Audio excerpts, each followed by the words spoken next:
Assalamualaikum warahmatullahi wabarakatuh. Selamat siang.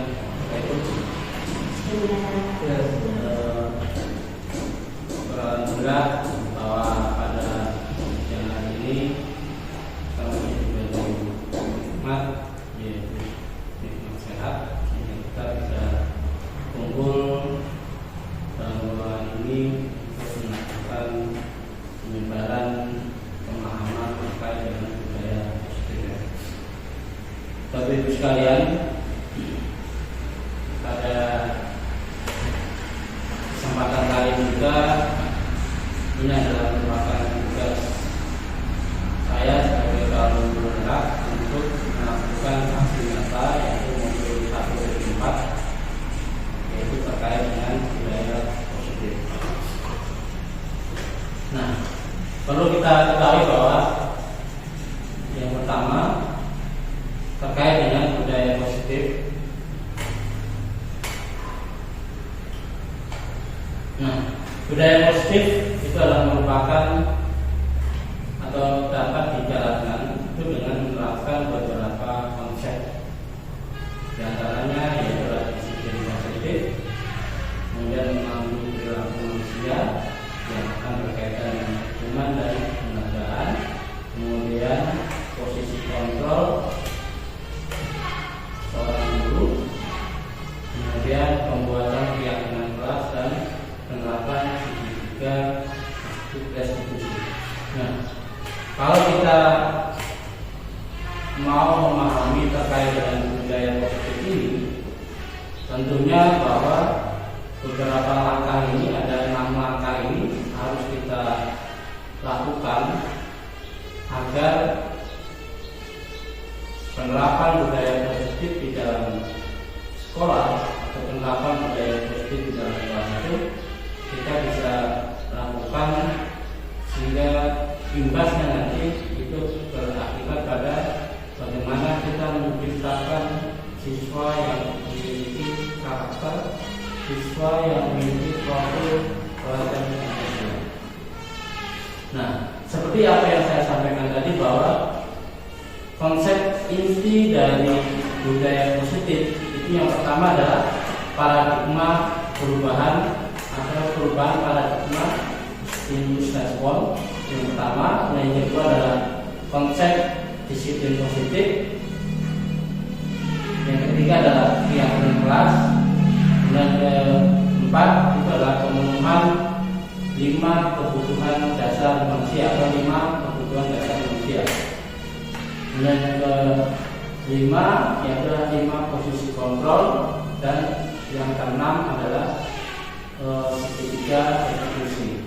Nah, jadi pada pertemuan kali ini kita akan bahas satu persatu dari 6 konsep budaya positif pada kesempatan siang hari ini ya.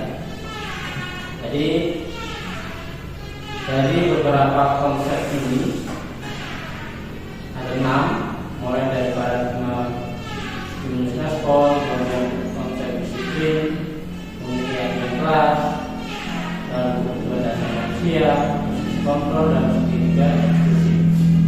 Nah, baik, yang pertama yaitu terkait dengan pembelajaran paradigma baru. Sebelum kita masuk, kira-kira apa yang ada dalam benak Bapak Ibu terkait dengan pembelajaran paradigma baru ini seperti apa? Ada yang bisa memberi gambaran kira-kira pembelajaran paradigma baru seperti apa? Ada yang bisa memberikan satu komentar terkait dengan pembelajaran paradigma baru? Kalau yang ada saya tertulis di sini adalah pembelajaran paradigma baru itu adalah merupakan pembelajaran yang dirancang berdasarkan prinsip pembelajaran berdiferensiasi, sehingga para murid itu bisa belajar sesuai dengan kebutuhannya dalam upaya untuk mewujudkan profil pelajar Pancasila. Dari beberapa pengertian ini itu bisa kita ambil beberapa poin penting. Yang pertama adalah pembelajaran berdiferensiasi. Kata penting yang bisa kita ambil yaitu pembelajaran berdiferensiasi, kemudian kebutuhan murid, dan profil pelajar Pancasila.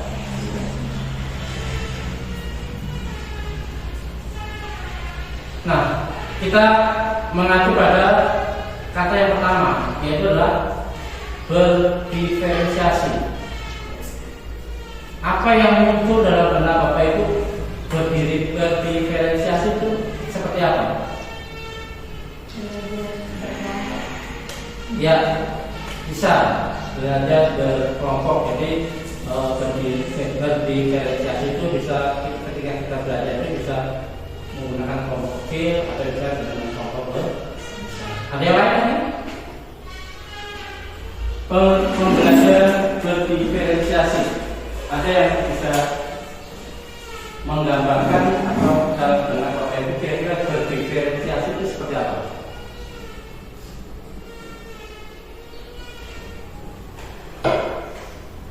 Ada ya? Sampaikan saja. Pembelajaran berdiferensiasi atau kata berdiferensiasi. Ya, silakan. Berdiferensiasi adalah proses pembelajaran secara berkelompok. Nanti yang pintar kita kelompokkan dengan pintar, yang sedang kita kumpulkan dengan sedang, dan yang pintar baru kita kumpulkan dengan pintar.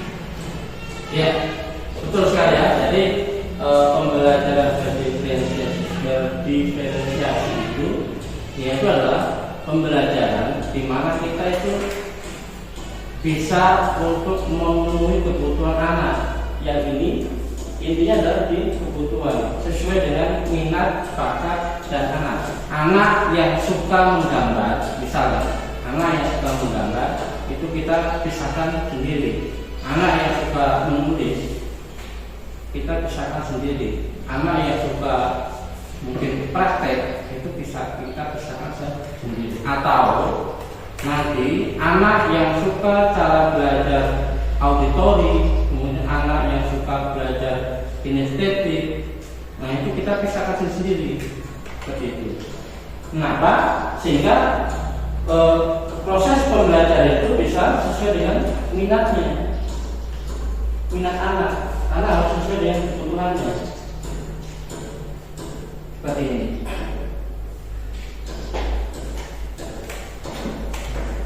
Nah, tujuan daripada pembelajaran berdiferensiasi ini adalah salah satunya yaitu adalah untuk mewujudkan profil pelajar Pancasila.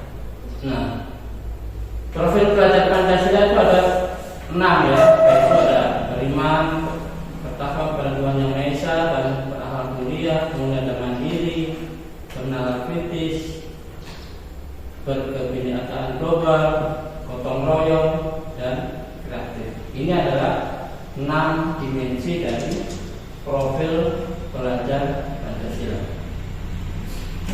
Nah, lalu ada beberapa pernyataan, ada beberapa miskonsepsi tentang apa itu game control. Jadi kadang orang berpikir seperti ini. Sebuah ilusi itu guru mengontrol murid. Kemudian ada lagi ilusi bahwa penguatan positif, efektif, dan bermanfaat. Lalu ada juga bahwa kritik dan membuat merasa bersalah itu dapat menguatkan karakter. Kemudian ada ilusi bahwa orang dewasa memilih khas untuk memaksa. Seringkali kita bisa menjumpai bahwa ada beberapa sikap kita mungkin kita bisa memaksakan kepada siswa terkait dengan misal apa yang kita pikirkan, apa yang kita kehendaki itu harus kita laksanakan di siswa. Kadang juga kita berpikir bahwa apa yang kita pikirkan itu benar, itu akan kita laksanakan di siswa. sehingga apapun itu yang kita pikirkan dan itu sudah pas dengan visual. Ya. Nah, kebanyakan juga bahwa di sini kan mungkin orang tua atau orang dewasa itu memiliki hak untuk memaksa. Nah, tetapi melalui pembelajaran paradigma stimulus respon atau pembelajaran paradigma baru ini, kita berbeda dengan kenyataannya. Nah, kita bisa lihat di sini bahwa untuk mengubah paradigma stimulus respon ke pendekatan teori kontrol itu ada beberapa cara ya. Yang pertama adalah di situ ada stimulus respon dan juga ada teori kontrol. Yang pertama adalah realitas atau kebutuhan kita sama, tetapi dalam teori kontrol itu adalah realitas atau kebutuhan kita berbeda.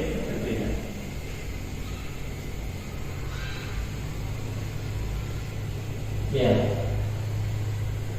Jadi kadang orang berpikir bahwa semua sama, tapi nyatanya bahwa kebutuhan kita itu berbeda. Mungkin apa yang dibutuhkan oleh si A dalam belajar itu bisa berbeda dengan apa yang dibutuhkan si B dalam proses menanggapi pembelajaran seperti itu. Kemudian semua orang melihat yang sama. Tetapi di dalam teori kontrol itu adalah setiap orang itu memiliki gambaran yang berbeda.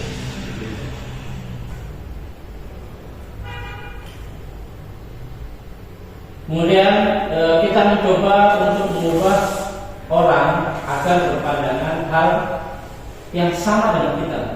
Jadi kadang itu kita berpikir bahwa apa yang kita pikirkan, apa yang kita kehendaki itu semua orang itu harus mengikuti kita punya pandangan, kita punya pikiran.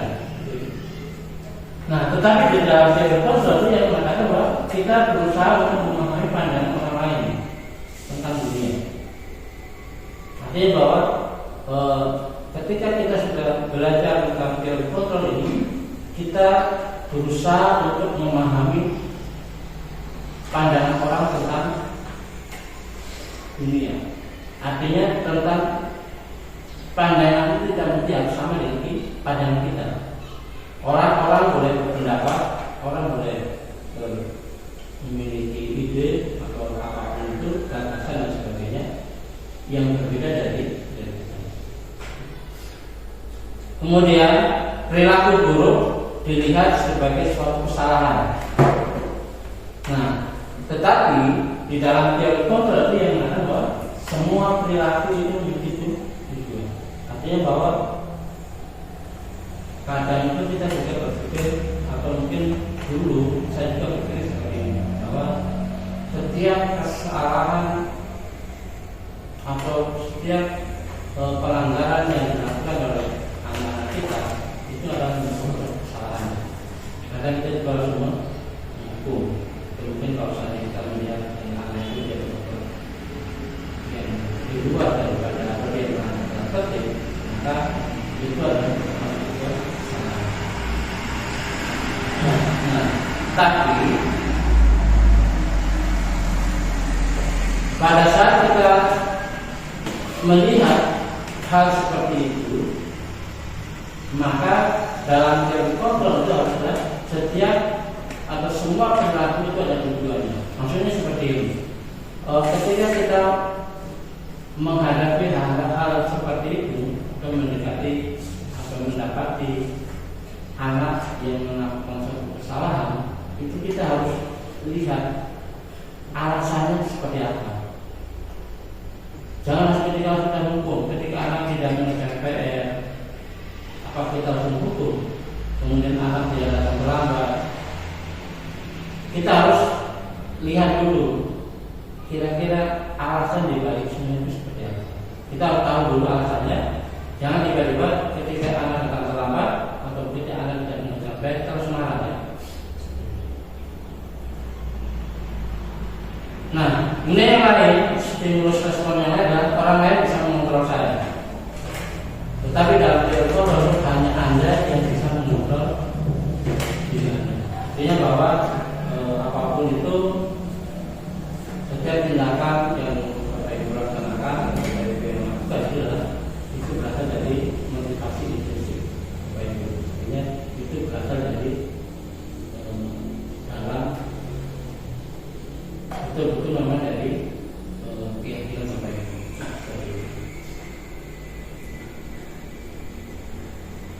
Kemudian berikutnya saya bisa mengontrol orang lain. Di teori kontrolnya adalah saya tidak bisa mengontrol orang. Jadi perlu Bapak Ibu paham bahwa Bapak Ibu itu tidak bisa mengontrol orang lain, tapi Bapak Ibu bisa memberikan satu pemahaman.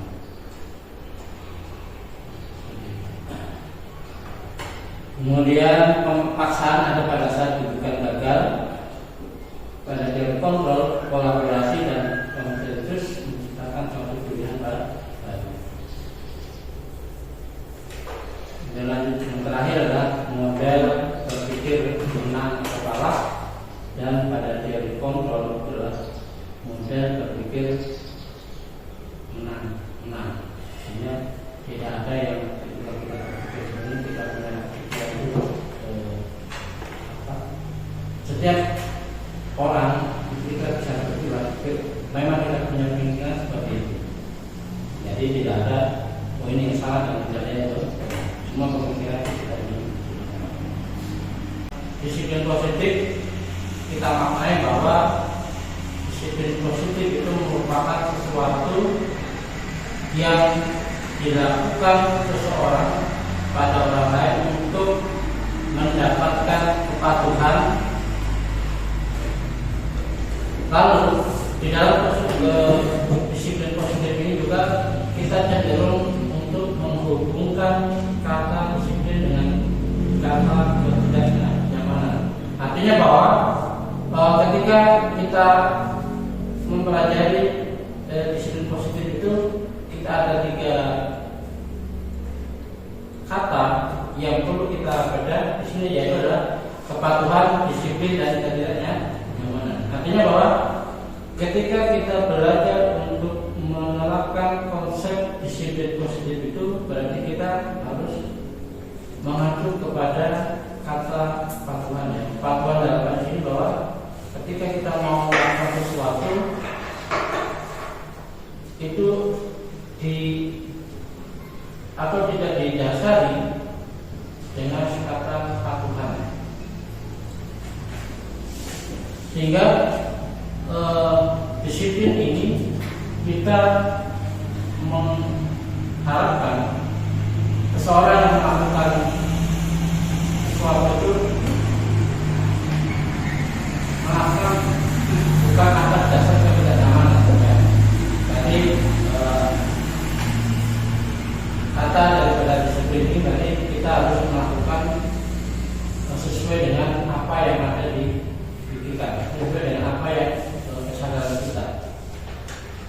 Nah, lalu disiplin positif juga merupakan salah satu cara untuk penerapan disiplin yang memiliki tujuan untuk menumbuhkan kesadaran serta memberdayakan anak untuk melakukan sesuatu tanpa ada ancaman hukuman maupun sokongan. Nah, artinya bahwa ketika kita melakukan pemahaman tentang disiplin positif, yaitu adalah bagaimana upaya kita untuk melakukan atau bagaimana upaya kita untuk menumbuh kembangkan atau bagaimana kita memberikan pemahaman kepada siswa, di mana bahwa kita memiliki tujuan yaitu adalah untuk mengembangkan kesadaran murid terkait dengan melakukan segala sesuatu tanpa adanya sokongan atau tanpa adanya ancaman maupun hukuman. Artinya bahwa siswa atau murid itu melakukan sesuatu itu bukan karena adanya sokongan, bukan karena adanya hukuman. atau bukan karena adanya ancaman. Artinya dia melakukan sesuatu itu berdasarkan dengan kesadaran pribadi.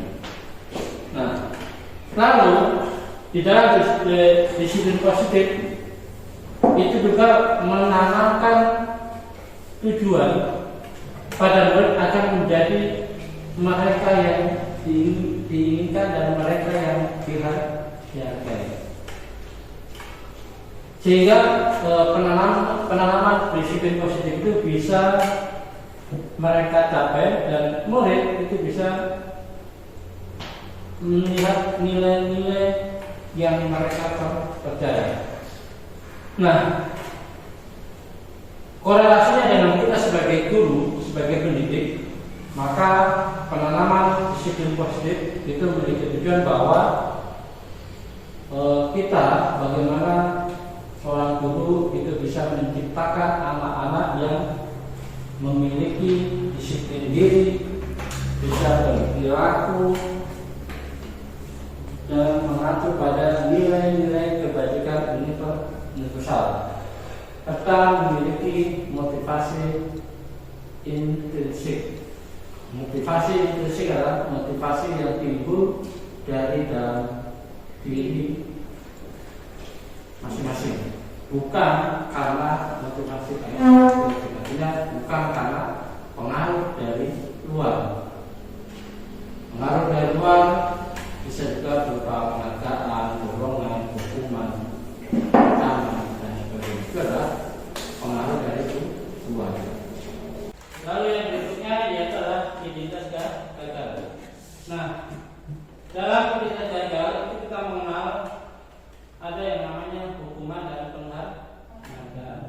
Hukuman itu tampaknya adalah bisa dia menakutkan, kemudian menyakitkan, memaksa, merendahkan harga diri, tidak nyaman, dan bisa juga menyembunyikan kesalahan. Nah, tetapi kalau seandainya itu penghargaan, itu nanti bisa berarti bahwa tidak efektif, kemudian merasa merusak hubungan, mengurangi ketepatan, menurunkan kualitas, sampai dengan menghukum dengan sistem ranking. Ini adalah bentuk daripada identitas gagal. Nah, sekarang bagaimana dengan identitas sukses? Identitas sukses itu meliputi ada konsekuensi dan restitusi, mulai dari monitoring yang berkelanjutan, kemudian stimulus respon, sampai pada penguatan jangka pendek. Nah, sedangkan untuk restitusi itu mulai dari fokus pemecah masalah jangka panjang, kemudian sampai dengan bersemangat memperbaiki kesalahan. Sekarang kita akan belajar bagaimana cara menentukan perbedaan antara identitas gagal dan identitas sukses. Baik, jadi untuk identitas gagal itu biasanya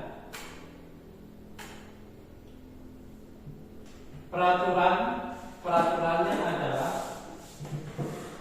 titik kamu harus, artinya seorang pendidik atau guru biasanya akan mengucapkan kepada murid terkait dengan apa kesalahan yang mereka perbuat. Biasanya mereka mengatakan bahwa peraturannya adalah apa, lalu kamu harus apa. Nah, sedangkan di dalam identitas sukses, dia seorang pendidik itu akan mengatakan bahwa apa peraturannya, lalu bagaimana atau mampukah kamu untuk melakukannya. Lalu di terakhir dia akan mengucapkan terima kasih. Nah, lalu dampak daripada identitas gagal dan identitas sukses. Biasanya untuk identitas gagal itu dampaknya itu anak atau murid itu akan membenci peraturan. Nah, sedangkan jika seorang guru dia menentukan atau berada dalam identitas sukses, murid atau si anak ini akan menghormati peraturan, sedangkan di restitusinya adalah anak atau murid itu akan menghormati dirinya dan orang lain. Nah, itu adalah perbedaan antara identitas gagal dan identitas sukses. Nah, berikutnya yaitu terkait dengan posisi kontrol. Ini adalah satu hal yang menarik untuk kita perbincangkan dan kita restitusi secara bersama. Kita berada di posisi mana? Sebagai guru atau sebagai pendidik, kita berada dalam posisi yang mana? Nah, yang pertama, seorang pendidik atau posisi kontrol yang pertama yaitu adalah sebagai penuntut hukum. Ciri-cirinya yaitu adalah guru marah-marah, kemudian tampaknya adalah murid atau siswa dia akan menyimpan dendam. Kemudian posisi kontrol yang kedua yaitu adalah pembuat rasa bersalah. Nah, ciri-cirinya adalah biasanya seorang guru yang menempatkan posisi kontrol sebagai pembuat rasa bersalah itu adalah guru akan berkata lemah lembut, lebih menyalahkan kepada murid atau siswa. Nah, dampaknya adalah murid atau siswa akan merasa bahwa dirinya telah gagal. Itu untuk posisi pembuat rasa bersalah. Nah, sekarang kita lihat posisi kontrol yang ketiga yaitu adalah sebagai teman.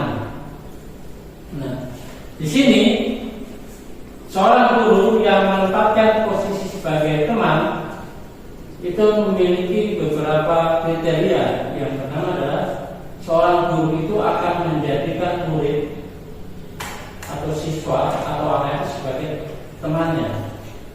Nah, tampaknya adalah siswa tidak bisa untuk mandiri. Nah, biasanya jika seorang guru atau seorang pendidik yang menempatkan kepada posisi kontrol sebagai teman, itu dampak lain yaitu adalah siswa atau murid dia tidak menghormati guru yang lain.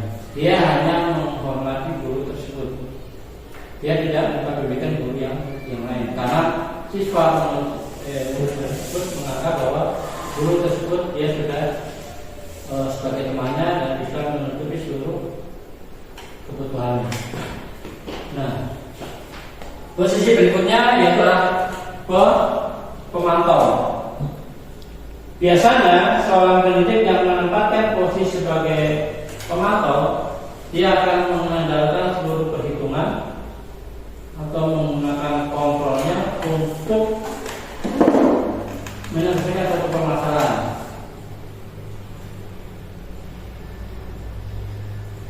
Nah, posisi berikutnya adalah posisi kontrol yang kelima yaitu sebagai manajer.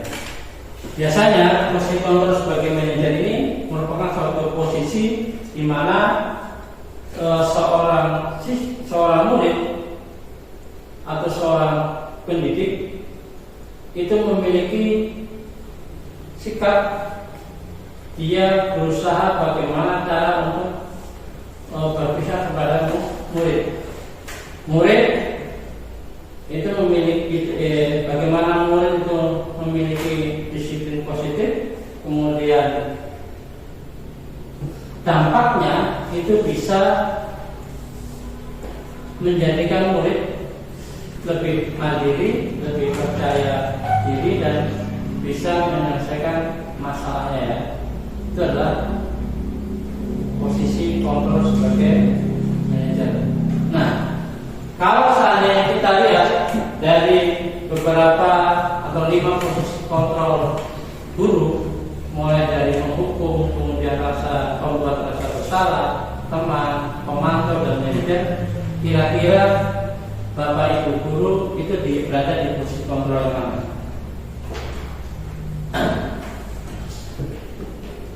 Bapak Ibu berada di posisi kontrol yang mana? Bu Eka?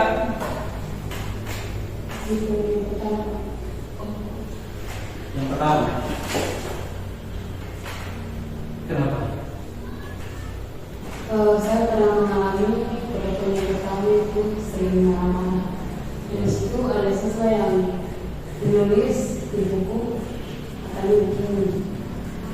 Ini kalau mana-mana itu saya suka itu kalimat keluar melalui siswa tersebut melalui tulis. Ya, terima kasih atas pendapatnya. Yang lain, tuh Ate atau mungkin Bu Desi, kira-kira berada di posisi mana?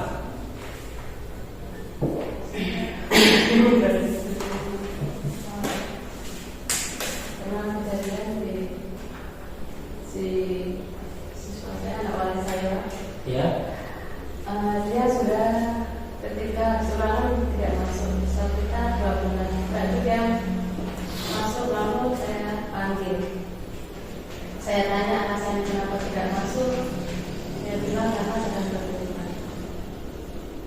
Saya lalu kembali saya tanyakan, kapan kamu berhubungan? Saat selesai ulangan. Setelah itu saya bilang, yang berubah tidak kamu saja, ada salah di antara teman kamu juga berubah, tetapi dia hanya izin 2 hari. Lalu saya juga ada penekanan di situ.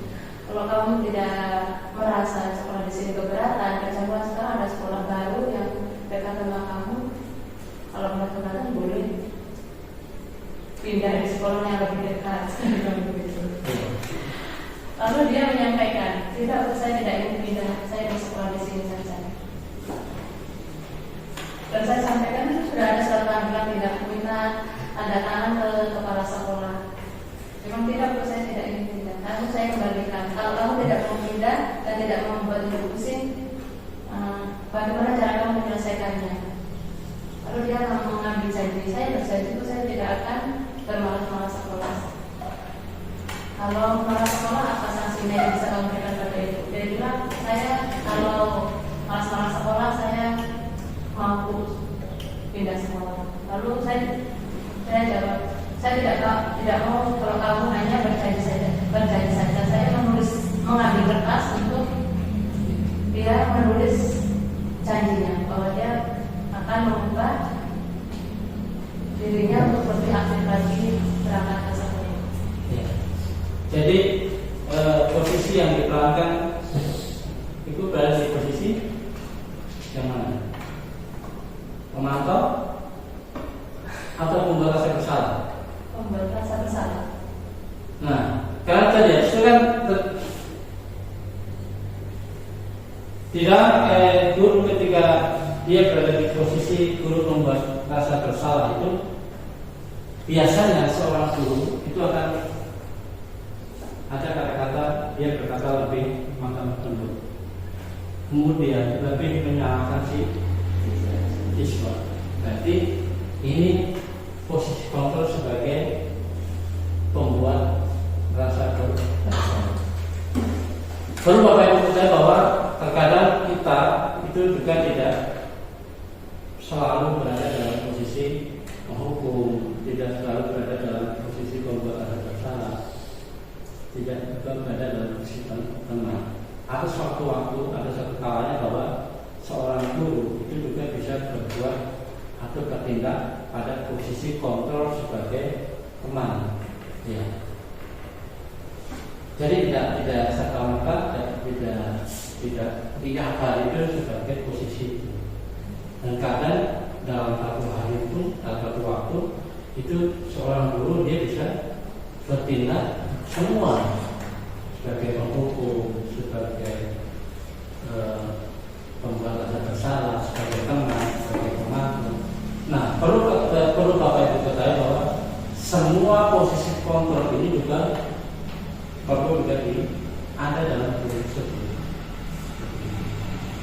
Tidak semata-mata bahwa pembuat rasa bersalah itu tidak baik, ya. Nah, tetapi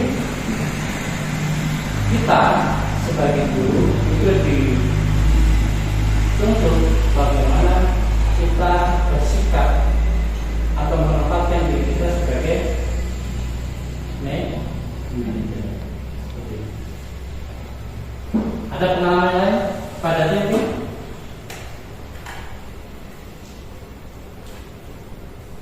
Ada? ini ya. Jadi tujuan kita adalah bagaimana kita berupaya untuk menempatkan posisi sebagai manajer. Tujuannya adalah bagaimana siswa bisa bersikap atau memiliki disiplin positif, bisa mandiri, percaya diri, dan dapat menyelesaikan masalah. Ini adalah bagaimana sikap kita sebagai manajer. Tujuannya adalah tadi melakukan disiplin positif, siswa dapat mandiri, percaya diri, dan menyelesaikan masalah. Nah, sekarang kita lihat bagaimana untuk mengetahui kita berada di posisi mana ya. Jadi di sini ada posisi kontrol sebagai penghukum, pembuat rasa bersalah, teman, pemantau, dan manajer. Nah, penghukum dan pembuat rasa bersalah itu berada dalam identitas gagal. Sedangkan teman, pemantau, dan manajer itu berada dalam tahapan identitas berhasil atau sukses. Kemudian berbagian, contohnya di sini ada guru berbuat. Misal, kalau seandainya seorang guru dia berbuat menghardik, menunduk, ya, menyindir dan sebagainya, itu berarti dia berada posisi menghukum. Kemudian kalau dia berceramah menunjukkan kekecewaannya,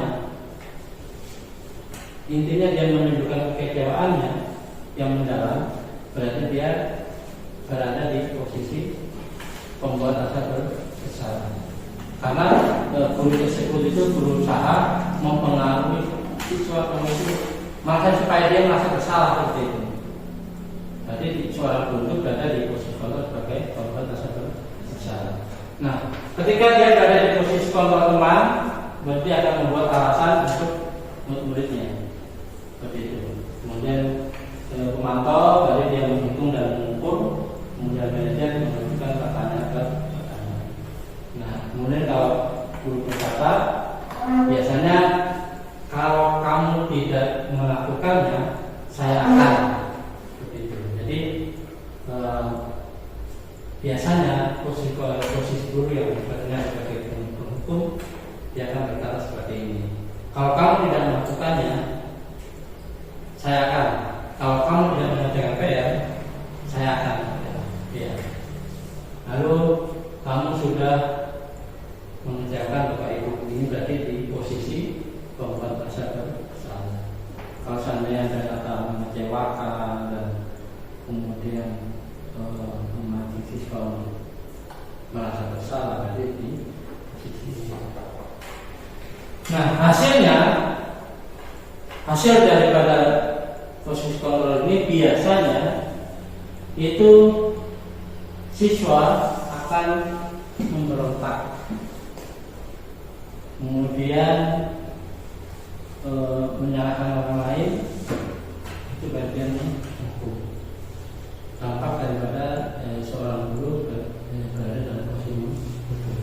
Kemudian kalau pembuat rasa bersalah itu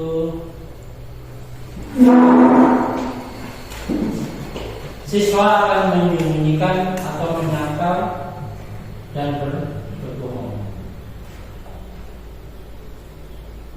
Itu ketika siswa berada di posisi atau seorang guru berada atau ingin mempengaruhi siswa pada posisi pembuat rasa bersalah. Kemudian sebagai teman, itu dampaknya adalah siswa akan ketergantungan. Kenapa? Karena guru itu akan membuat alasan-alasan untuk hidupnya. Kemudian keempat yaitu pemantau, itu yaitu adalah siswa itu akan melakukan itu bila diawasi. Misal kalau seandainya seorang guru dia menyuruh siswanya untuk kerja bakti, katakan Lalu guru tersebut, siswa itu akan bekerja bila ada gurunya. Berarti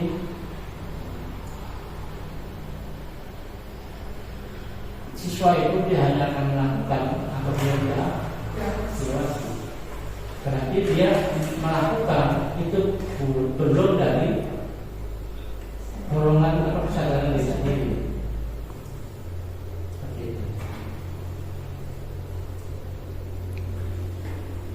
Nah, dampak daripada kontrol sebagai manajer itu bisa menguatkan watak atau karakter.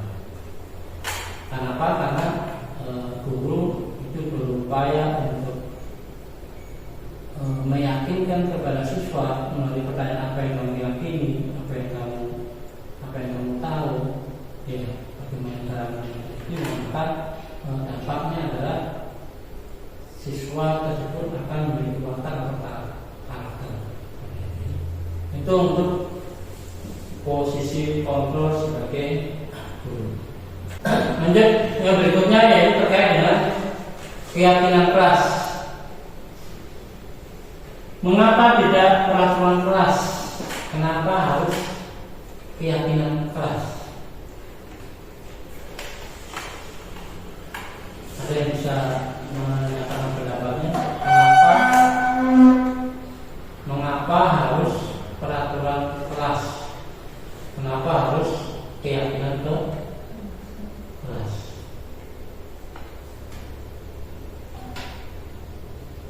Kira-kira seperti apa?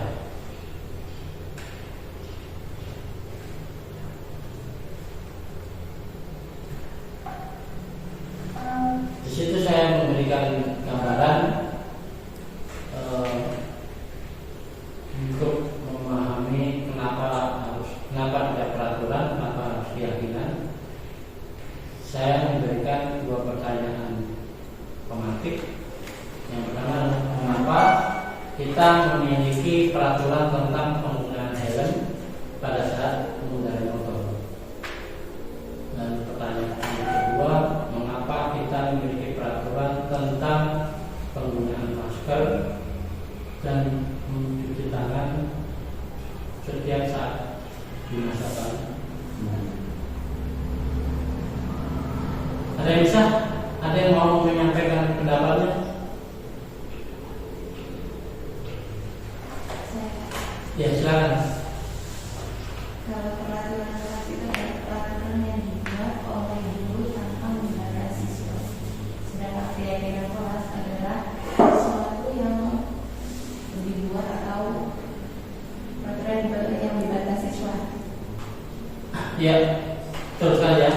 Jadi bisa juga peraturan itu atau mungkin peraturan kelas itu merupakan sesuatu yang dibuat oleh guru tanpa melibatkan siswa. Sedangkan keyakinan itu merupakan sesuatu yang dibuat atas dasar kesepakatan dan keyakinan bersama ya. Nah, lalu untuk membuat keyakinan kelas itu ada beberapa langkah atau prosedur yang bisa kita lakukan. Yang pertama adalah prosedur yang pertama yaitu mempersilahkan murid di kelas untuk bercurah pendapat tentang peraturan yang perlu disepakati di dalam kelas. Artinya semua siswa yang ada di dalam kelas tersebut diberi kesempatan untuk menuliskan keluh kesahnya atau pendapatnya atau curah pendapatnya terkait dengan peraturan yang perlu disepakati bersama. Nah, setelah siswa menuliskan, maka semua siswa mencatat masukan-masukan atau curah pendapat dari semua siswa. Bisa kita tulis di papan tulis atau juga bisa kita tulis dalam satu lembar kertas, di mana bahwa curah pendapat siswa itu bisa dilihat oleh semua orang. Artinya yang pertama tadi kan siswa dia mengeluarkan curah pendapatnya, jadi dia mengeluarkan pendapatnya terkait dengan apa peraturannya. Lalu siswa itu mencatat pendapat masing-masing, bisa di papan tulis atau bisa ditulis dalam kertas.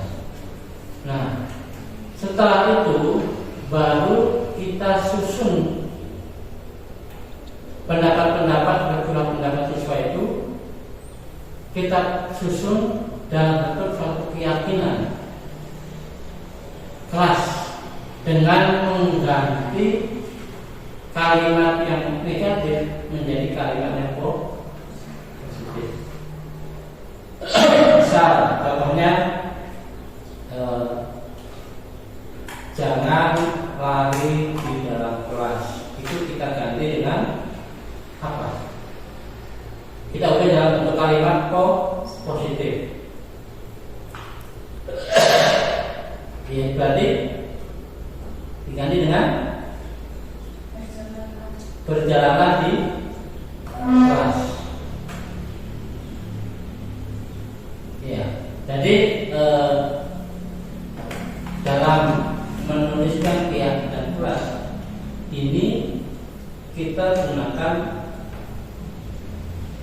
kalimat positif, kayak semisal jangan, dilarang dan sebagainya.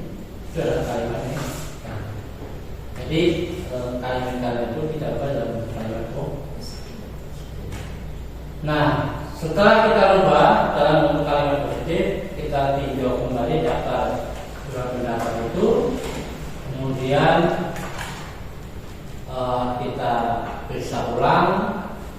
Setelah semuanya menyetujui atau menyepakati, baru kita bisa tulis di dinding atau di mading atau di papan informasi, di mana bahwa keyakinan kelas itu bisa dibaca oleh semua orang.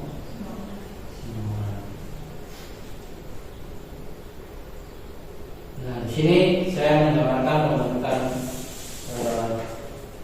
keyakinan kelas itu mulai dari yang abstrak. Abstrak ini tadi mulai dari apa yang dia pikirkan, apa yang telah menjadi pendapat siswa, kemudian dirangkai dalam bentuk pertanyaan universal.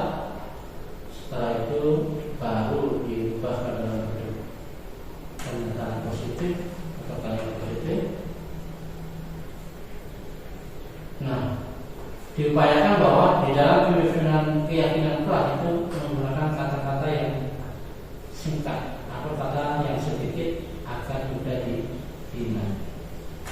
Lalu disesuaikan dengan kondisi kelas dan semua warga atau semua siswa itu dilibatkan dalam pembentukan keyakinan kelas.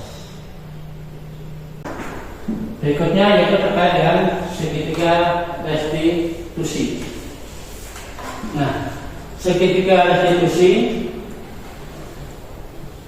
itu adalah merupakan satu bentuk bagaimana seorang guru itu bisa melakukan suatu penyelesaian masalah dengan menggunakan restitusi. Restitusi ini adalah merupakan satu bentuk dari identitas sukses, ya.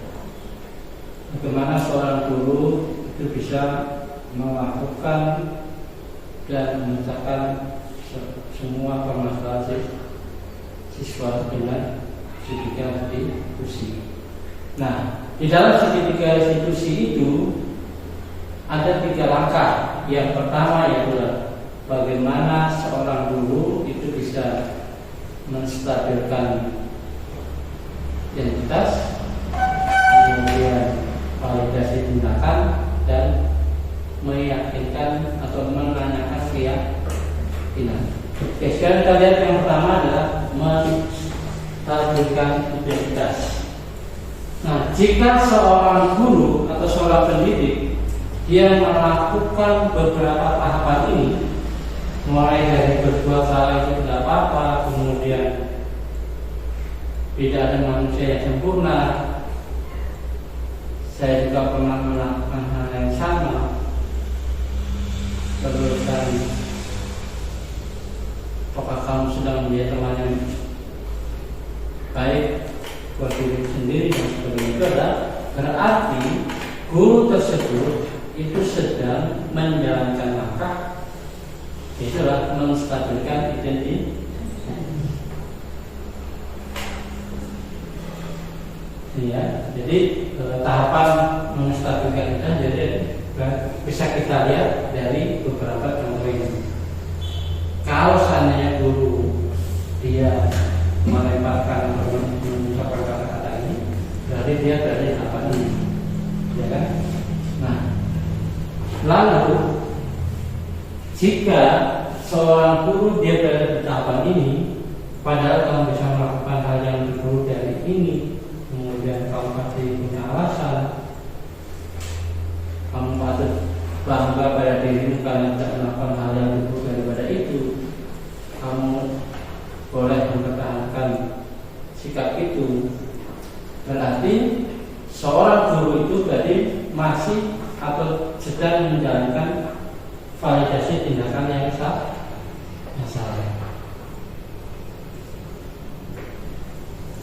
Nah, kemudian langkah yang terakhir yaitu adalah menstabilkan atau menanyakan keyakinan.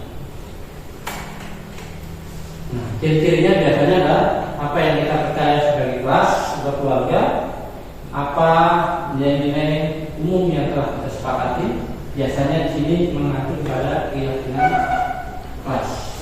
Kemudian apa bayangan kita tentang kelas yang ideal, lalu kamu menjadi orang seperti apa.